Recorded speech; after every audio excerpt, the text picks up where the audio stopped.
So sa ngayon po, sir, sino ho sa gobyerno, sa estado, ang merong karapatan, opo, at merong pong kapangyarihan na habulin po itong sinasabi na mga umano ay ill-gotten wealth nung pong namayapa? Ang Solicitor General ang sa batas, siya ang opisinang nakatoka diyan. But any citizen, any taxpayer can file a case. Pero ang mag-handle ng kaso yung Office of the Solicitor General. Opo.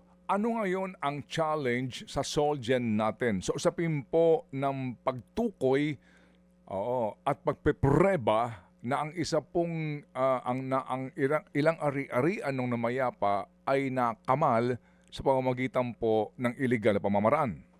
Well, ang challenge ho sa kanila, bilis-bilisan nila yung kanilang trabaho sapagkat kung maalala natin a few weeks or a few months ago, pinablicize nila na nag-usap daw ang DOJ, ang Ombudsman at saka yung SOLGEN. So I suppose yun ang punto ng kanilang pinag-uusapan. Napakalaga ito, Ted, yung pagre-recover ng ill-gotten wealth. Kasi yung mga nakaraang mga iskandalo, may mga nakulong, kukonti ang nakulong at nakalusot yung karamihan at lalong mas kukonti yung na-recover.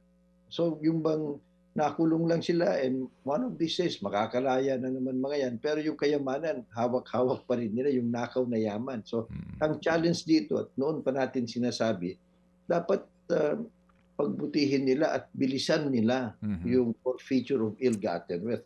Civil case lang ito, Ted. Yung bang preponderance of evidence lang. Mas madaling gawin ito kesa yung to prove beyond reasonable doubt, yung plunder at iba pang mga anti-graft cases. So nagtataka tayo kung bakit noong nakaraang mga administrasyon walang aggressiveness in recovering the ill-gotten wealth. Sana naman ngayon ay bilis-bilisan na ng SOLGEN.